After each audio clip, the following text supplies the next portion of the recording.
Bueno, ¿cómo están? Buenas tardes, buenas noches, buenos días.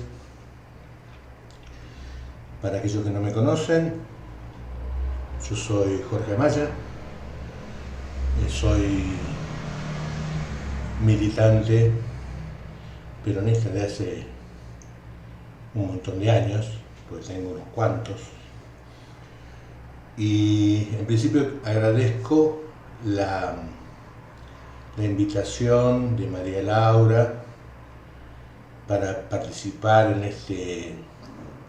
nuestros nuevos cursos de formación para la juventud peronista. Vamos a hablar de historia argentina y, bueno, tengo que decir que también soy licenciado en Ciencia Política y un apasionado de la historia. Y me pidieron que hable algo sobre el 25 de mayo. Yo quiero aclarar que no van a escuchar de parte mía la historia oficial, esa historia que leemos en la escuela primaria, en la escuela secundaria, llena de héroes, semidioses, que hacían todo bien y que eran valientes y vencían con 50 soldados, vencían el ejército de 5.000. No es esa la historia a la que yo estoy acostumbrado. En realidad, yo veo a esta altura de mi vida una historia de hombres, principalmente hombres, pero también mujeres de carne y hueso, hombres y mujeres que cometían errores, que tenían falencias, que había momentos en que no sabían qué hacer, como nos pasa a todos nosotros. En aquellos tiempos también sucedía, y esa es la historia que yo, la mirada que yo tengo de la historia. Es la que me convenció después de haber leído diferentes historiografías. Me voy a sacar los lentes porque hay un reflejo. Después de leer diferentes historiografías y diferentes historiadores con diferentes intereses, bueno, yo tengo que hacer una reflexión al principio con respecto a que la mirada de la historia es política, porque lo que observamos de la historia son los hechos y las personalidades que participaron en la política, es decir, en la lucha por el poder. Eso sucede siempre, incluso ahora. Y para analizar política, alguna vez nos tocará hablar del tema, la política se analiza de lo más grande a lo más pequeño, de lo macro a lo micro. Es decir, primero tenemos que comprender lo que sucede entre los protagonistas de la política mundial, para después comprender la política nacional, o la política provincial, o la política del Estado, del distrito. Eso sucede ahora y sucedía hace 200 años atrás, 210 años atrás. Entonces, para el momento del 25 de mayo de 1810, nosotros tenemos que saber lo que sucedía en Europa. Y de esa forma vamos a comprender lo que sucedió en América. En Europa había un señor, un general francés, muy inteligente, un gran estratega, que hizo un ejército muy poderoso. Estoy hablando de Napoleón Bonaparte. Napoleón estaba en guerra fue controlando toda Europa, de hecho controló toda Europa, y lógicamente el resto de los países, especialmente Inglaterra, se opusieron, lo enfrentaron. Inglaterra, por su posición de isla, tenía una poderosa flota naval. Esto tiene que ver con la revolución industrial, esto tiene que ver con la aparición de la máquina a vapor, de las máquinas y los motores en los telares, y la mayor producción de telas en principio, pero después de otros productos que tenía necesidad de llevar a otros mercados. De hecho, como es una isla, tenía y sigue teniendo puertos en todas sus costas y barcos mercantes que salían a vender e intercambiar los productos que ellos producían. Fueron los primeros en producir con máquinas. Como esos barcos mercantes eran atacados, empezaron a ir acompañados por barcos de guerra. Así que llegaron a tener una flota tremenda, muy poderosa, naval. Entonces, para aquellos años, estoy hablando del año más o menos 1800, Inglaterra controlaba los océanos, los mares, y Francia controlaba el continente europeo con el ejército. Quiere decir que Inglaterra no podía salir a vender a los países europeos porque lo esperaba Napoleón con sus soldados y no podía salir. ¿Y qué tiene que ver esto con el 25 de mayo de 1810? Todo.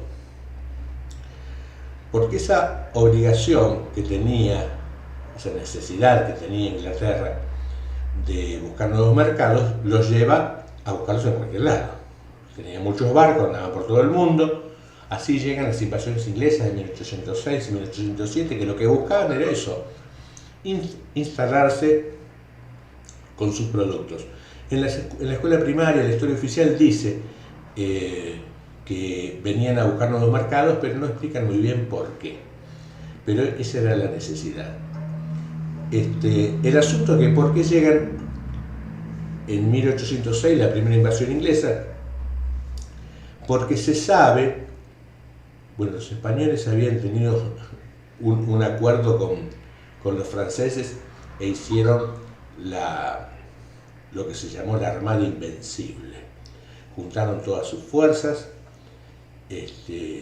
hicieron una armada que parecía invencible. Fueron a la guerra contra Inglaterra e Inglaterra los destrozó. Quiere decir que después de eso, los barcos españoles que tenían que llegar al Río de la Plata escaseaban y los barcos ingleses sí llegaban.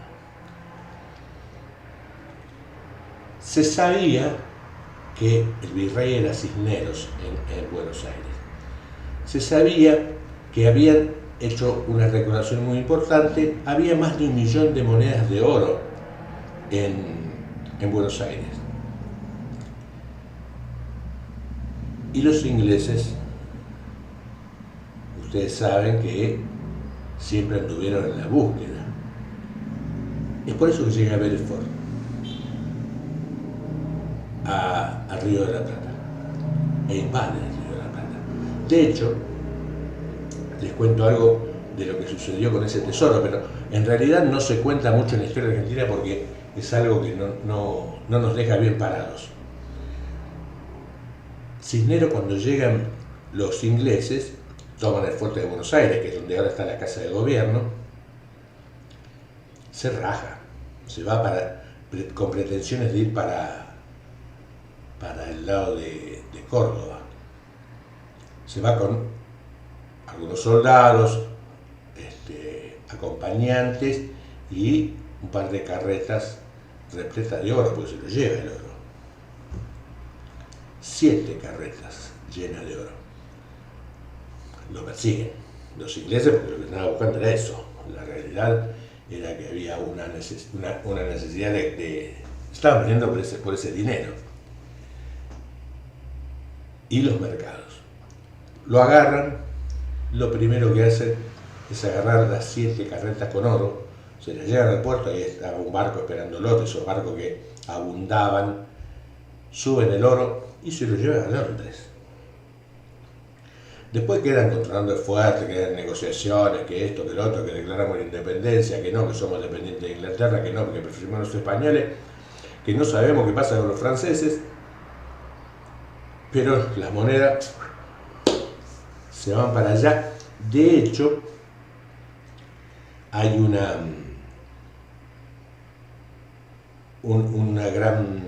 una multitud esperando, esto está en la historia de Inglaterra, el tesoro del Río de la Plata, festeja, qué sé yo, y va a parar al Banco de Londres. Así que en eso perdimos. El asunto, otra cosita más con respecto a las invasiones inglesas, Beresford lo toman detenido después de la Reconquista. Después de la Reconquista, el virrey que reemplaza a Cisneros, al español Cisneros, es Santiago de Liniers, que era francés y pro-napoleónico. Hay que tener en cuenta esto. El asunto es que lo detienen a los oficiales, a todos los soldados ingleses, después de la Reconquista, donde se los vence. A Beresford y a un par de oficiales los llevan para el lado de Luján y los tienen ahí encarcelados, detenidos. Después de unos días hay una especie de complot, que tampoco se dice, pero sucedió, está en los libros y está perfectamente documentado, donde 2 compatriotas, 2 argentinos, que es hacia donde íbamos, hacia la Argentina, con un ardid lo traen a Buenos Aires, a Beresford, lo esconden en Buenos Aires y después a la madrugada lo salvan, se va en un barco inglés y se vuelve a Londres. Hay una calle que se llama Rodríguez Peña, es por Nicolás Rodríguez Peña. Uno de estos 2 hombres que fueron pareciera que son traidores a la patria, ¿no? Y parece que sí, o eran pro-ingleses. Quizás su patria era allá en Europa, ¿no? Uno de los que fueron a salvarlo fue hermano de Nicolás Rodríguez Peña, se llamaba Saturnino Rodríguez Peña, y el otro se llamaba Antonio Padilla. Ambos huyeron después de esto porque los querían, después los persiguieron, se fueron a Brasil. En ese momento ya Brasil era una colonia inglesa.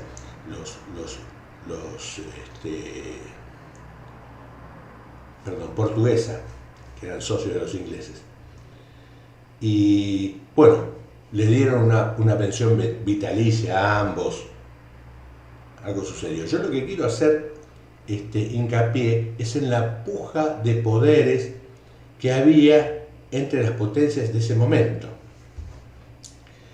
El asunto que esto avanza porque Napoleón en 1808 avanza sobre España y porque quiere llegar a Portugal, donde estaba un bastión inglés,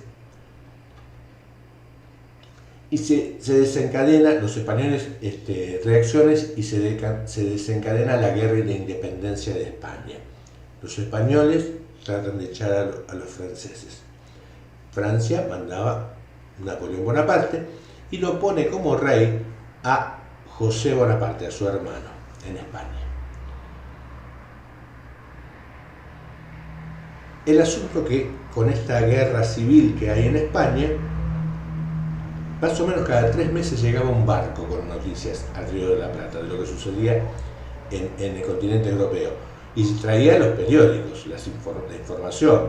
Los dirigentes de Buenos Aires, ávidos de saber lo que sucedía, se abalanzaron sobre las noticias. Y España, el rey de España, ya no estaba, no era español. No era ni Fernando VII ni su padre, Carlos IV, que los tenía medio secuestrados, Napoleón. No existía rey. ¿Y qué pasa con el virrey? No tiene... Estos eran razonamientos de los dirigentes porteños, los dirigentes de Buenos Aires. ¿Qué hacemos con él? Bueno, resulta que allá en España, donde había la mayor resistencia, era en Cádiz, que queda al sudoeste. Ahí medianamente los defendían los cañones de los barcos ingleses del avance de las tropas francesas, de las tropas de Napoleón. Bueno, ¿qué hacemos? No tenemos rey. Empieza a surgir la idea de qué gobierno vamos a tener. Rey no hay más. Existía la posibilidad de ser súbditos ingleses. Sí, había contactos entre muchos dirigentes con ingleses. Había españoles que estaban en el gobierno del virreinato que querían aguantar que se despeje el tema en España, que se aclare el tema en España y volver a los reyes de España. Había quienes, como Santiago de Liniers, que lo terminan fusilando, querían tener un acuerdo con Francia, potencia bélica mundial en ese momento. Empieza a aparecer en escena Estados Unidos y su política internacional también. Ustedes recordarán quizás la frase América para los americanos, la pronunció el presidente Monroe en 1820, o sea, unos años después, pero Estados Unidos sabía, entendía que tenía que avanzar hacia el exterior para llegar a ser una potencia que participara en todo esto. Había también dirigentes, y hubo dirigentes en contacto con los distintos gobiernos o funcionarios norteamericanos. Esta es la lucha por el poder a la que yo me refiero. Esta es la situación internacional en el momento de mayo de 1810. Y fíjense que no es casualidad que en todos los países se fueron formando de esta forma, porque el razonamiento era el mismo. Es decir, yo no quiero hablar tanto de personas, sino que quiero relatarles el proceso que llevó a la creación de los países de Sudamérica. Que es este que les estoy contando. En esta puja internacional, porque en Sudamérica había unas riquezas que los europeos decían, la verdad, hay un montón de guita ahí. Es como si, no sé, la humanidad, el planeta Tierra, tuviera acceso a otro planeta donde se encuentra petróleo, agua, diamantes, oro, plata. Todos aquellos países que puedan llegar van a querer ir a plantar su bandera, para quedarse con los recursos. Pasó lo mismo cuando los europeos se encuentran con un continente que tiene de todo, y de hecho se lo llevaron una inmensa cantidad de riqueza de América, se la llevaron a Europa. Eso es una de las razones de la creación del capitalismo en Europa y después expandiéndose en el mundo.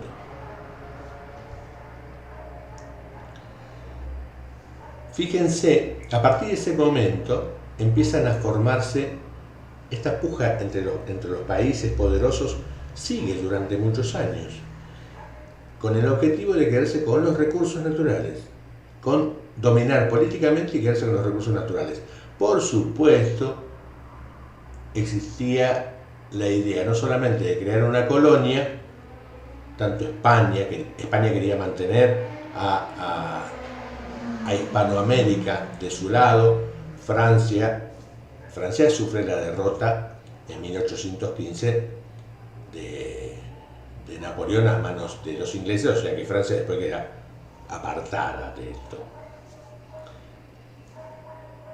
Estados Unidos es muy joven todavía, quiere decir que Inglaterra empieza a tallar fuerte. Fíjense ustedes que no es casualidad,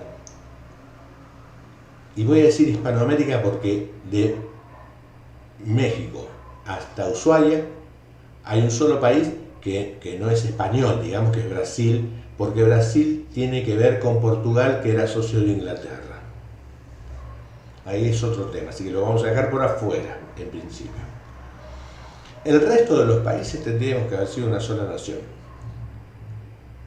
Pero claro, una nación muy poderosa.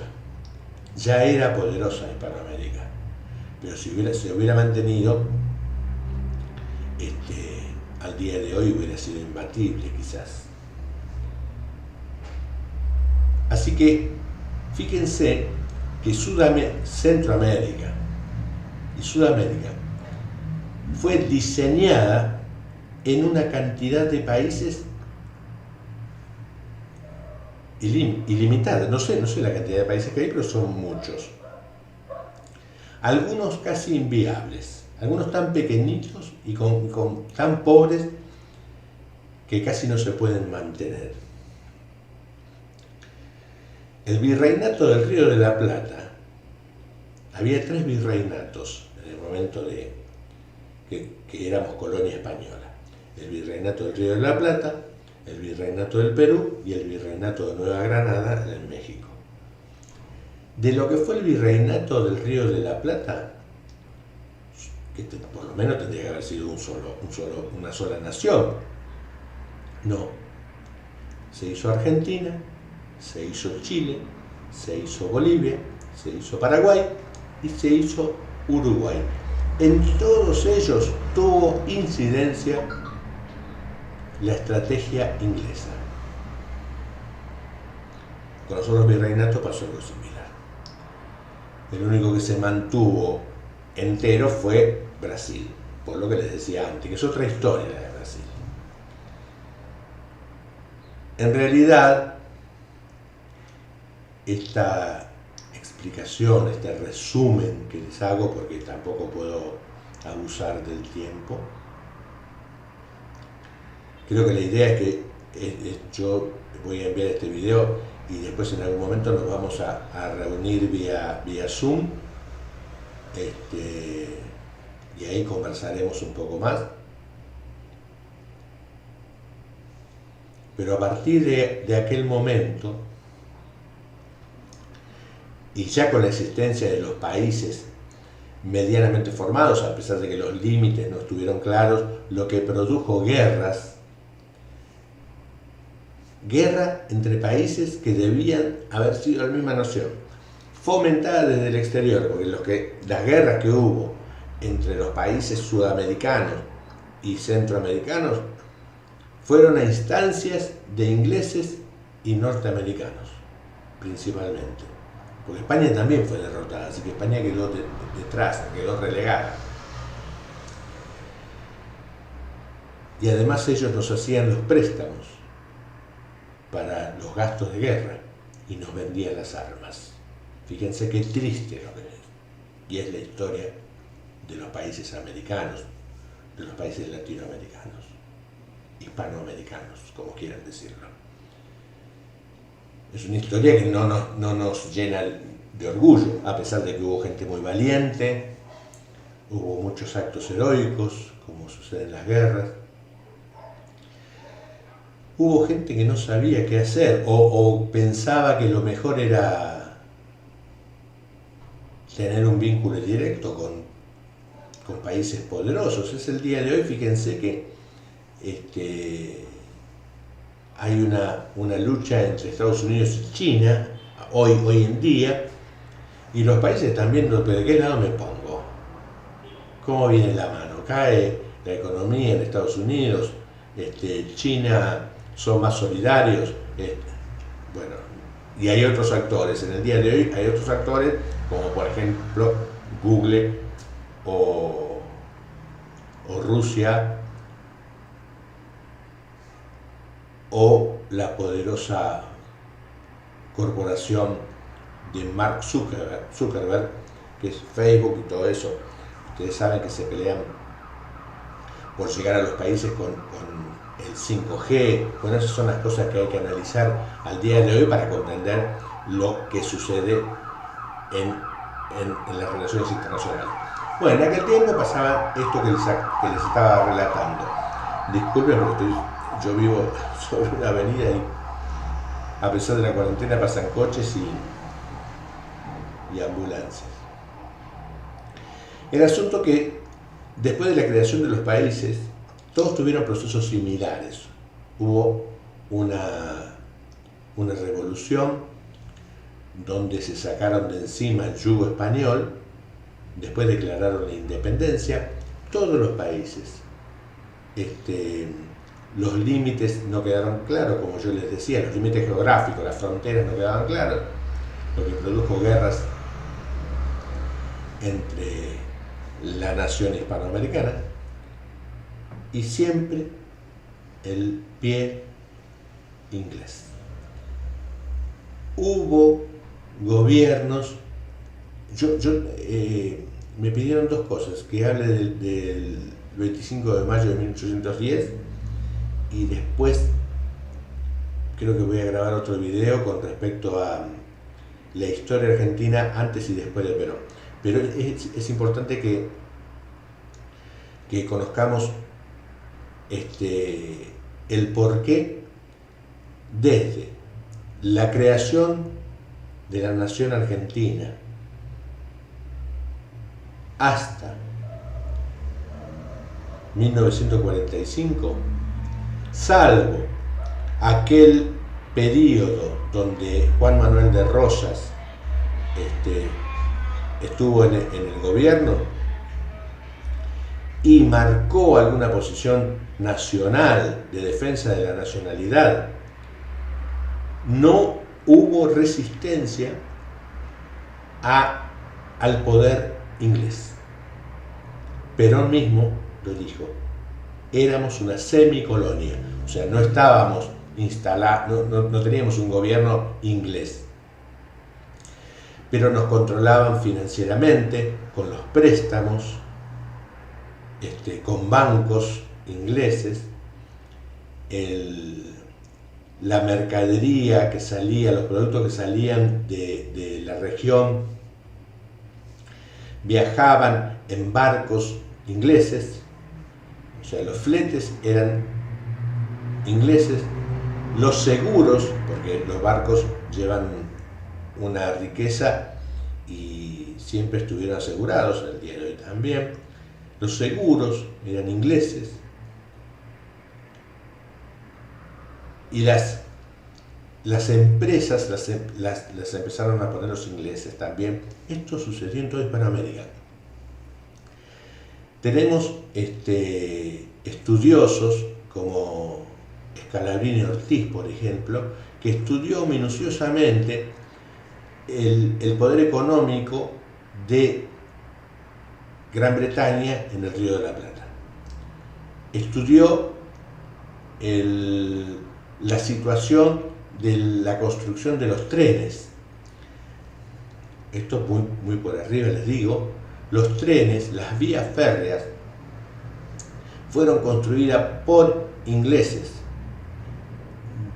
La logística, desde donde llegaba de donde nacía hasta donde llegaba un ferrocarril, tuvo que ver con los intereses ingleses. De hecho, había vías que llegaban hasta la puerta de una mina donde hacía la extracción de minerales una empresa inglesa, y todas las vías férreas llegaban hasta el puerto de Buenos Aires, que estaban los barcos mercantes ingleses con flete que pagábamos los argentinos y se llevaban los productos.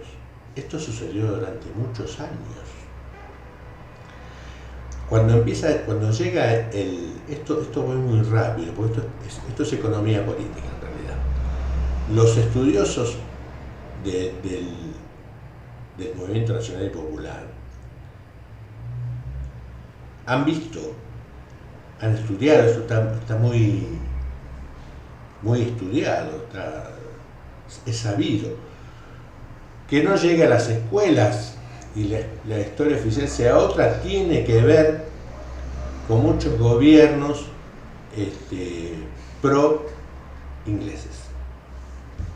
Bueno, no puedo contar 210 años de historia en un ratito. Yo quería hacer hincapié en el proceso de las revoluciones y la creación de las naciones que se desprenden de esa Hispanoamérica. No sé si fui muy claro, quizás fui muy rápido. Y quiero dejar en claro que después de la Segunda Guerra Mundial, estoy hablando de 1945, hay un cambio.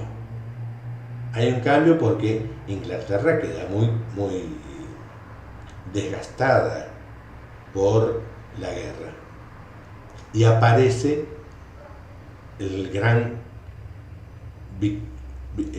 que se lleva la victoria. Hay dos países que se llevan la victoria de la Segunda Guerra Mundial. Uno es la Unión Soviética y el otro es Estados Unidos. Ahí hay un cambio de paradigma, donde Inglaterra queda muy golpeada. Ustedes saben que Hitler, los aviones de Hitler llegaron a bombardear Londres, la tenían ahí, la guerra, fueron partícipes, y aparecen gobiernos que pretenden defender lo nacional y salir de ese yugo semicolonial que imponía Inglaterra. Pero ojo que Estados Unidos estaba ahí. En nuestro país aparece, yo creo sin duda, el más grande hombre de Estado, el más grande pensador de la política, que es Juan Domingo Perón. Esta situación, Perón sabía mucho de historia. Es más, hay algunos libros donde Perón cuenta su historia que tiene que ver más con esta que la que se enseña todavía en las escuelas. Hay un pequeño, voy a ver si lo consigo, se los voy a enviar, un pequeño video donde Perón dice que la creación de la nación argentina tiene que ver más con las luchas de las potencias internacionales que con otra cosa. Voy a ver si lo consigo, se los voy a enviar. Bueno, nosotros quedamos en esta situación. Después, déjenme un ratito, no sé cuánto tiempo pasó, voy a enviar otro video que no pretende ser tan largo, pero esto me ha dado el pie para muy resumidamente decirles cómo se fueron creados los países que tenían su raíz como colonia española, la injerencia inglesa y qué pasa después de la Segunda Guerra Mundial en la mayoría de los países también, porque pasó en Argentina con Perón, porque Perón fue quizás el más lúcido dirigente, pero pasó en otros países también. Así que hasta que llegamos con esto, en un ratito grabo el otro y creo que nos vemos, no sé qué fecha, vía Zoom. Nos vemos en un rato, sigo hablando de historia.